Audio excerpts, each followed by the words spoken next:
convaincu que la hiérarchie de la gendarmerie ou de la police est en train de regarder ce cas. En tout cas, dans le gouvernement du Sénégal, il faut le savoir, nous n'acceptons pas que les gens soient brutalisés. Encore moins des journalistes, on peut s'entendre là-dessus. Vous venez avec vos badges, vous venez avec vos gilets de journalistes et on vous laisse faire votre travail. Maintenant, il arrive de temps en temps qu'il y ait des incidents. Ce n'est pas la première fois. Ayons la hauteur, et vous et nous, de régler l'incident d'abord, ensuite de le dépasser. Donc, faites confiance au gouvernement. Cet incident sera réglé et il sera dépassé.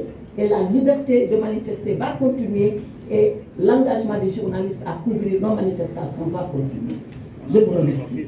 Maintenant, et comme je l'ai dit, la torture, elle est bannie au Sénégal. Elle est bannie, elle est condamnée. Et les auteurs de torture sont sanctionnés. Et c'est tous les jours. Je ne parle pas pour le plaisir de le dire. J'ai des documents à l'appui de ce que je vous dis. Maintenant, notre ami Massali de Libération, qui demande est-ce que l'exilé de retour va être interpellé. La seule chose que je peux dire, c'est que le Sénégal, c'est encore un état de droit. Je viens de vous rappeler tout à l'heure, dans mes propos liminaires, que ceux-là qui ont été relâchés, entre guillemets, ils bénéficient de liberté provisoire. Ils ne sont pas encore définitivement jugés et relaxés. Ils bénéficient de liberté provisoire. Donc c'est pour vous dire que la loi, elle va s'appliquer. Dans quel sens? Je ne sais pas, c'est aux juges qui vont juger de le dire. Par contre, la vocation de tous les mandats d'arrêt au Sénégal, c'est qu'ils s'appliquent et qu'ils soient exécutés, quelle que puisse être la personne. Donc, il y a des mandats d'arrêt qui ont été lancés. Ils sont actuellement à la police. Les mandats d'arrêt s'exécuteront. Et après, quand les juges décideront de mesures de clémence ou de bonne compréhension, les juges le feront en toute indépendance. Il ne me revient pas d'apprécier. La seule chose que je peux dire, c'est que la loi et la vocation. Est-ce qu'il y a une sanction administrative pour abandon de poste? Je ne sais pas ce qu'il en est. Je sais qu'il y a juste un dossier disciplinaire qui relève du ministère de la fonction publique, qui lui aussi à son tour appréciera comment le ministre de la Justice, j'apprécie quand il en est question des procédures ou du droit en général. Dernière question, c'est celle qui m'a été posée par le représentant de l'AFP. Qu'en est-il? Est-ce qu'il y a une liberté provisoire qui se prépare pour Bassirou? Madame, vous voulez parler? D'accord. Pour Bassirou Diomaye Faye et pour M. Ousmane Sonko. La seule chose que je peux dire les concernant, c'est que ce que nous sommes en train de faire, ou à la tête du client, nous le faisons, je l'ai dit, parce qu'il y a des dossiers qui s'apprécient au cas par cas en fonction des éléments objectifs qu'il y a dans le dossier.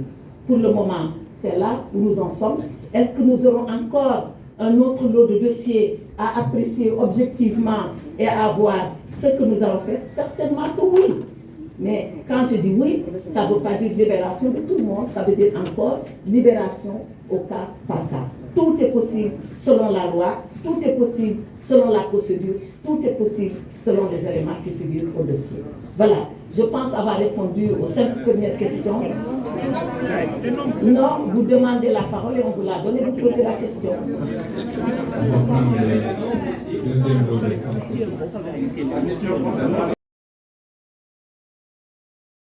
Question comme ça, je ne répondrai jamais. Il vaut mieux vous inscrire ici.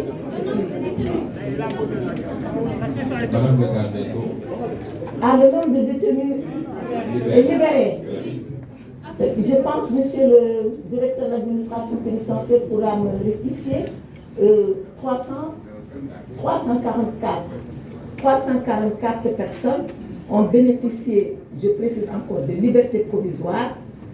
Il en reste à peu près 272, puisque c'était 500 et quelques qui étaient sous ces conditions. En tout cas, ici à Dakar, je ne parle pas des régions, où la même chose est en train d'être faite. C'est-à-dire, examiner au cas par cas, est-ce que les conditions sont requises pour une liberté provisoire, et demander au procureur de demander la mesure au juge d'instruction, qui s'il l'accepte, mettra en œuvre.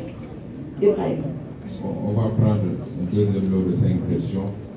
Monsieur Portia Crow de l'agence Reuters.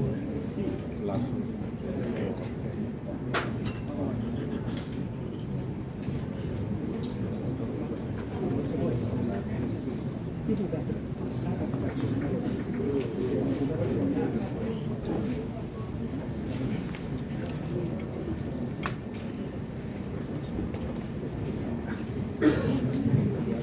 madame. Le président il est en train de consulter les candidats. Comment devrait-il procéder avec Bassirou Faye qui est candidat mais actuellement en détention? Merci. Aïssatou Diop de l'AS.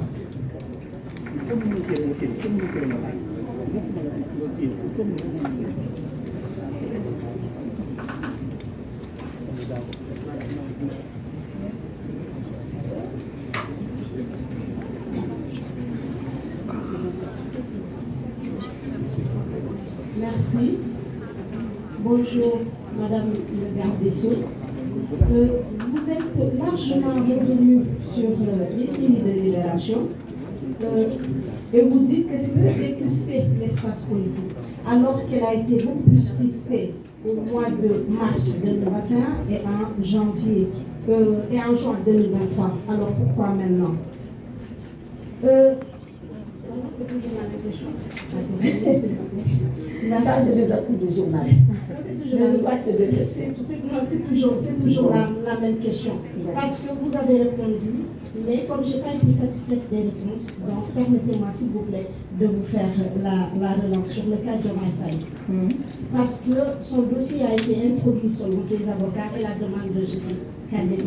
Donc, s'il s'agissait du tout au cas par cas, c'est toujours la question.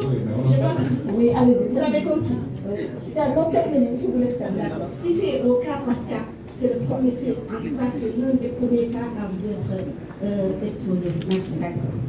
Madame Ansa André Sénégal.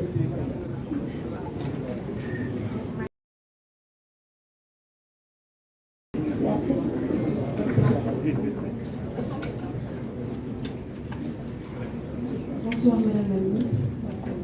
Je veux savoir est-ce qu'on peut s'attendre à ce que Ousmane Sonko soit libéré dans les prochains jours? Moussa Ngom de la Maison des Reporters.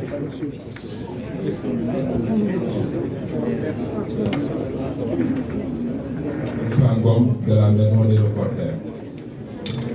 Bonjour, j'avais une question par rapport au décès issu de notre prestation. Où en sont les enquêtes? Et enfin, Célia pour Presse Internationale, Express, Célia, Madame Célia.